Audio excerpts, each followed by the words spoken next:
শহীদ শরীফ ওসমান হাদির হত্যাকারীদের বিচারের দাবিতে দ্বিতীয় দিনের মতো চলছে ইনকিলাব মঞ্চের অবস্থান কর্মসূচি। রাজধানীর শাহবাগ মোড়ে অবস্থান নিয়ে খুনিদের গ্রেপ্তার এবং পরিকল্পনাকারীদের চিহ্নিত করার দাবিতে নেতা কর্মীরা দিচ্ছেন স্লোগান।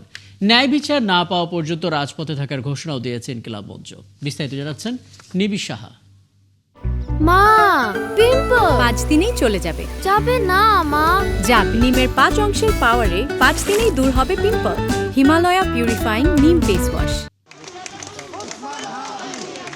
টানা দ্বিতীয় দিনের মতো ওসমান হাদির হত্যাকারীদের বিচারের দাবিতে ইনকিলাব মঞ্চের অবস্থান কর্মসূচি। সকালে বিএনপির ভারপ্রাপ্ত চেয়ারম্যান তারেক রহমান হাদির কবর জিয়ারতে গেলে কিছুটা সময়ের জন্য শাহবাগ ছেড়ে আজিজ সুপারমার্কেটের সামনে অবস্থান নেন ইনকিলাব মঞ্চের নেতাকর্মীরা।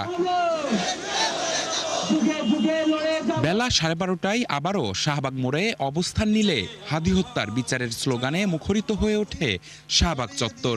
বাবা মা, তারপর হচ্ছে বউ, গার্লফ্রেন্ড, আরো যারা যারা সবাইকে ধরছে, বাট আসল অপরাধীর কোনো খোঁজ নাই। আমরা এখন পর্যন্ত সুষ্ঠু কোনো বিচারের প্রক্রিয়া দেখতেছি না। শত বছরে ওসমান হাদির মতো একজন মানুষ আসে, মাওলানা ভাসানীর পর আমার কাছে মনে হয় উনি আরেকজন ছিল। ইনকিলাব মঞ্চ থেকে যতক্ষণ পর্যন্ত সময় দেয় ততক্ষণ পর্যন্ত মানুষ এখানে অবস্থান করবে ইনশাআল্লাহ। আর কেউ যেন আন্দোলনে ঢুকে অসৎ উদ্দেশ্য হাসিল করতে না পারে সেদিকে নজর রাখার নির্দেশনা দেন নেতারা।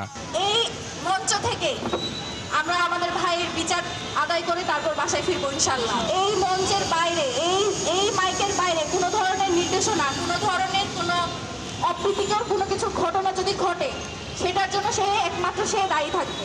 চলতি মাসের 12 ডিসেম্বর জুমার নামাজের পর পল্টন এলাকায় হাদিকে গুলি করে সন্ত্রাসীরা। 17 ডিসেম্বর সিঙ্গাপুরে চিকিৎসাধীন অবস্থায় মারা যান শরীফ ওসমান হাদি। নিবিড় সাহা, 71, ঢাকা।